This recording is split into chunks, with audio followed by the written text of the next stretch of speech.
Money is finite, time is fleeting. The heat death of the universe is approaching on schedule. So we have to be discerning customers when it comes to buying music gear. And to that end, I wanted to talk about the Elektron Digitone and whether I think it's worth its asking price, which at the time that I was writing the script for this video was at around $650 at the lowest if you factor in shipping. Now, that's a lot of lattes, and I think we should talk about it, but before we do, there's a couple of things I want to make sure I communicate. The first thing is that while it is fine to want a device like this, neither you nor I need the Elektron Digitone to make music. If you're new to or thinking about getting into music production, I would suggest instead starting with a DAW and some free synth plugins. I've made a video about it, shameless self-promotion, and that way you can get started without sinking a lot of money into it and then God forbid, finding out that you bought a device that just totally does not suit you. And the second thing is that, is it worth it and is it good are totally different questions. I think the Elektron Digitone is completely amazing, but is it $650 worth of amazing? The answer is going to vary depending on the person, and that's why we're going to talk about it. The first thing that I noticed about the Digitone, even before I turned it on, was that the build quality is really, really phenomenal. The chassis is made out of metal, the buttons are all really nice and clicky, and the knobs have the perfect amount of resistance to them. It's difficult to communicate the resistance of a knob via video, so if you don't have a friend who has one or a music store that has one that you could try out, you might just have to take my word for it. But yeah, it feels really premium. That being said, I think that the Digitone's keys, while they are very nice and clicky, feel kind of clumsy if you want to play in a complex lead line into the sequencer. To that end, I would suggest using something like a MIDI keyboard just to give you a little bit more fine control over the notes that you're playing and a larger range. I've also noticed that dust and pet hair show on the Digitone very clearly, so if you're a musician who has pets and you're thinking about getting one, your two options really are to keep them out of the studio, or be like me and just accept your lot in life. When the Digitone is turned on, you can see the screen, which is really nice and sharp and beautiful unless you hate the color yellow. As far as sound goes, the Digitone is a much different beast from an analog or analog modeling synthesizer. You can get warm sounds out of it, but in my experience, the Digitone's happy space seems to be more cold and metallic and experimental. The Digitone uses FM synthesis, which is a method of sound generation whereby you have sine waves that you hear, which are called carriers, sine waves that you don't, which are called modulators, and you use the modulators to modulate, I'm saying the word modulate a lot, the frequency of either the carriers or other modulators. And then the order that you combine them is called an algorithm.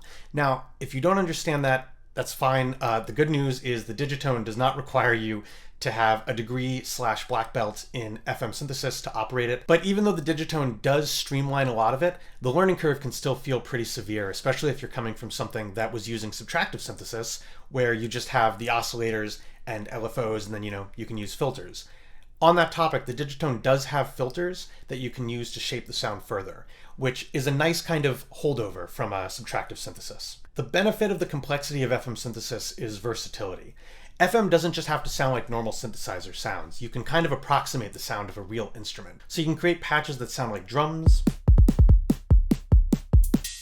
or a flute,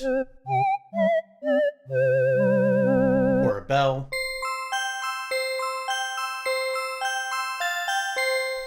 or whatever this is.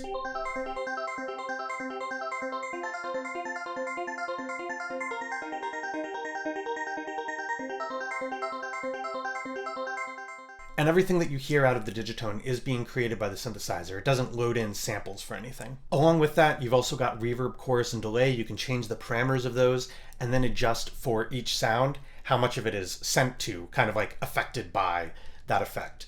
It would have been nice if you could have the effects change depending on the patch instead of just having them be effect sends, but it is still another layer of sound shaping that adds to that versatility. And on the subject of sound shaping, if you hop into the LFO section, you'll see that there's two LFOs, or low frequency oscillators, which can be used to continuously change different parameters of your sound. Now, the nice thing about the Digitone is it's something of a modulation monster. You can use those LFOs to change tons of parameters of the sound. These are going to include things like volume, pan, but then you can change around some things that might not immediately come to mind. If you remember the modulators and carriers that I mentioned earlier, you can use an LFO to modulate, say, the ratio of the frequency of one modulator to another modulator or to the carrier. It's really in depth, and again, just another layer of really fun sound shaping. But what can you do with the sounds once you've created them? Well, the Digitone has a sequencer.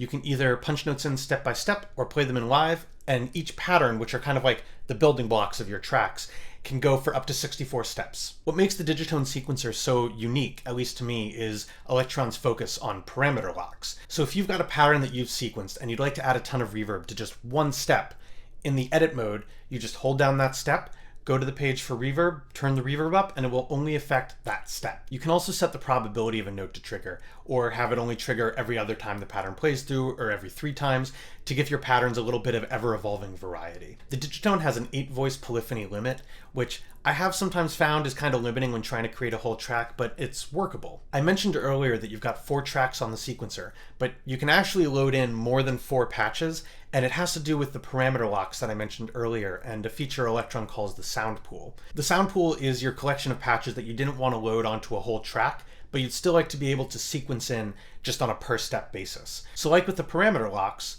when you're in the edit mode, you can hold down a step and turn the level knob to choose a different patch to trigger on that step, which I found is really handy for drums. It means that you can have your kick, snare, and hat all on the same track.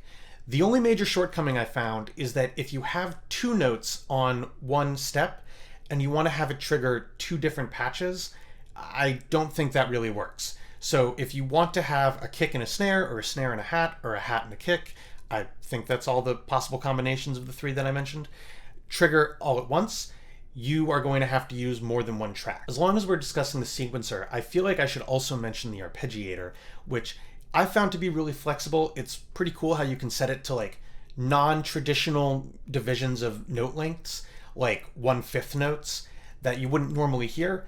And what that means is that you can have arpeggios that, while they'll fit into your song, are going to sound kind of weird and disjointed from the other notes that are playing, which could be really useful if you want to make some like cool atmospheric ambient kind of stuff. And the Digitone also lets you sequence over MIDI, which could be useful if you want a device to act as the heart of a hardware studio.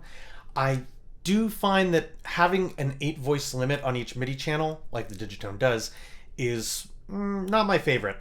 And if you have like a 16-voice synth that you want to sequence out of the Digitone and you want to get some 16-voice chords going, it's not really going to work.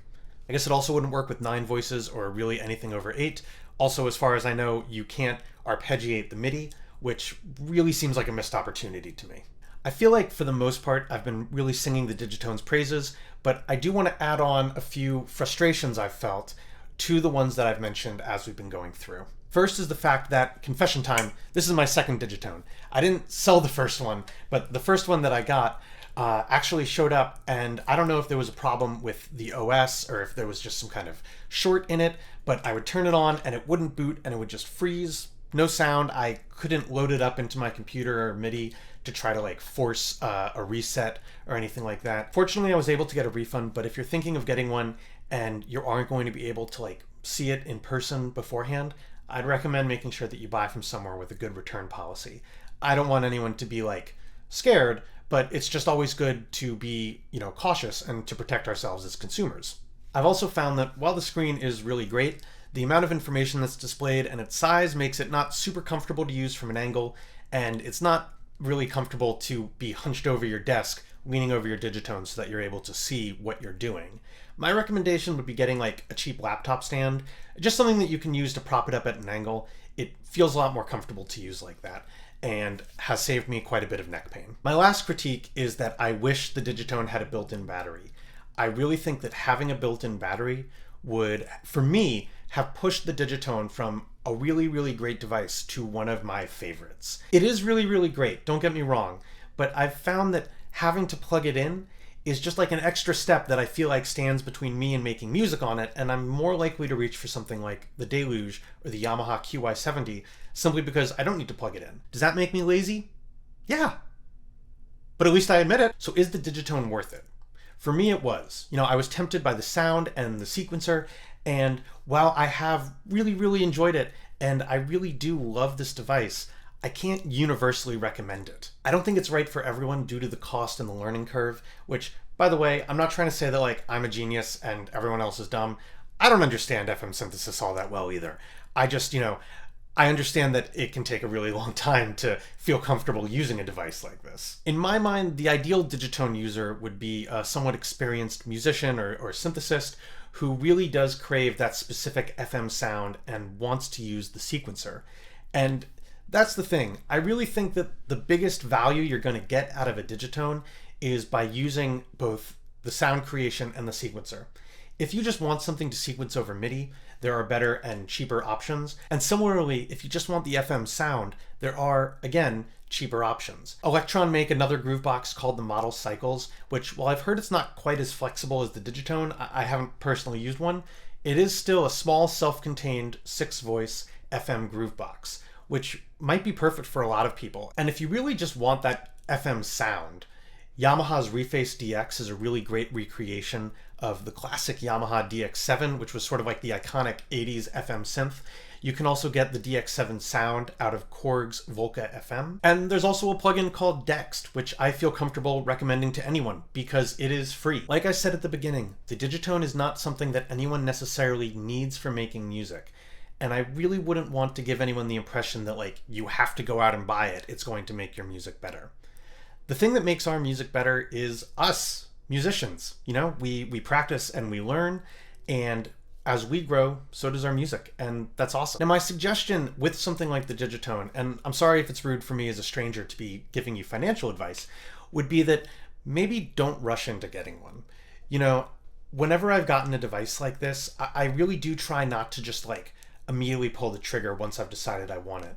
I think that it's really easy to get swept up in the glamour of like, oh, it's so well built, or, you know, oh, the screen is so nice, or, you know, just features about it that seem really cool to have, but might not be necessarily what you need. And if the Digitone does seem like it's right for you, wait for a good deal. You know, as far as I can tell, the Digitone is still in production. It's not going to be suddenly going unavailable anytime soon. And if you see one locally, often you can get a better deal from like local classifieds than you might get on Reverb or eBay. But anyway, I want to thank you so much for hanging out. I hope you don't mind that this was much more of a talky video than a music makey video. If you have a Digitone, or if you decided against getting one, I'd love to hear from you in the comments about like what helped you make that decision. And you know, if you've come to this video trying to decide if the Digitone is right for you, hopefully by the time you find this video, there'll be some info in the comments so you can get points of view other than mine. And you know, that is what I'd recommend. Like, don't just watch my video and make a decision. Not that I'm saying anyone is, but don't do that. Definitely get a second and third and fourth, and maybe, you know, all the way up to like an 11th opinion. Now, if you enjoyed this video, please consider leaving a like and hitting subscribe if you aren't already. If you are subscribed, hey, wow, thank you so much. That's so cool of you. And if you just subscribed, hey, wow, thank you so much. That's so cool of you. Right before I started filming this video, I actually got past 1,000 subs, which like I'm super excited and super grateful for. And yeah, you know, I'm working on a big sample pack as a way of saying thank you for 1,000 subs. It'll be free, and that will be coming at a later date. So, you know, something to watch out for. But anyway, yeah, thanks so much. And I look forward to seeing you in the next video. Bye.